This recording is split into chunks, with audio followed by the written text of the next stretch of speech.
Bike விபத்தில் பள்ளி மாணவர்கள் உயிரிழப்பு. 12th படிக்கிற 2 ஸ்கூல் பசங்க வண்டலூர் அவுட்டர் ரிங் ரோட்ல வேகமா போயிருக்காங்க.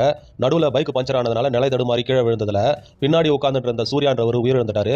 ஓட்டிக்கிட்டு போன ஹர்ஷவர்தன் காயங்களோட உயிர் தப்பிச்சிருக்காரு.